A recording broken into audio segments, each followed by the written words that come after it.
केला, त्यासाठी मुंबई टू विजयदुर्ग या फेरीबोटीचा मनमुराद आस्वाद घेतला। स्वतः एक हॉटेल व्यावसायिक असल्यामुळे मी माझ्याकडे येणाऱ्या टुरिस्टसाठी सुद्धा त्या गोष्टींचा जरूर नक्की विचार करेन। त्या क्वालिटीचं फूड, त्या क्वालिटीची इथली व्यवस्था, लक्झरियस फील येत आहे। स्कोडाचे चारी ज्या रेंज आहेत त्या त्यांनी इथं सर्वांसाठी ओपन करून ठेवल्या आहेत। एक एक्सपिरियन्स म्हणायचा तर पहिलाच एक्सपिरियन्स असल्यामुळे थोडंसं तिकीटबद्दल साशंकता होती, पण एंटायर फॅसिलिटीजचा विचार केला तर ह्या सर्व तिकीट्सच्या समोर न्यूनगंड आहे।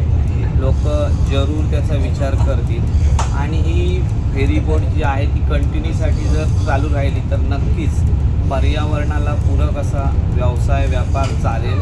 स्थानिक लोकांना त्याचा जरूर फायदा होईल। ये जा करण्यासाठी एकंदर रस्ते किंवा रेल्वेवरती विसंबून राहण्यापेक्षाही चांगलं म्हणायचं तर एक वेगळाच ट्रॅक जो निर्माण केला आहे, त्यामुळे खरंच नितेश साहेबांचे धन्यवाद। त्याचप्रमाणे देवाभाऊंसाठीही धन्यवाद देतो, कारण संगनमताने केलेला हा जो प्रकल्प आहे तो लवकरच श्रीदेव कुणकेश्वर कृपेने व्यवस्थित मार्गस्थ होईल असं वाटतंय। आजपर्यंत जे प्रकल्प राणेसाहेबांनी मनावर घेतले ते प्रकल्प आम्ही जवळून बघतोय गेली 15 वर्ष साहेबांना, आणि त्यांनी जे मनात आणलं ते सत्यात उतरलं। त्यातलाच हा एक प्रकल्प आहे।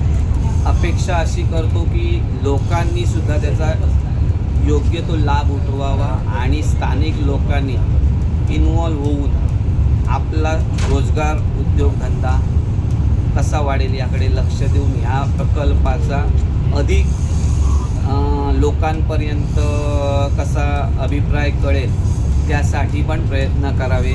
स्थानिक हॉटेल व्यावसायिकांनी याच पद्धतीने येणाऱ्या टुरिस्टची व्यवस्था करून आपलाही रोजगार वाढेल याकडे जर लक्ष दिलं तर जे राणेसाहेबांच्या मनातील कोकण आहे ते नक्कीच पुढे येईल।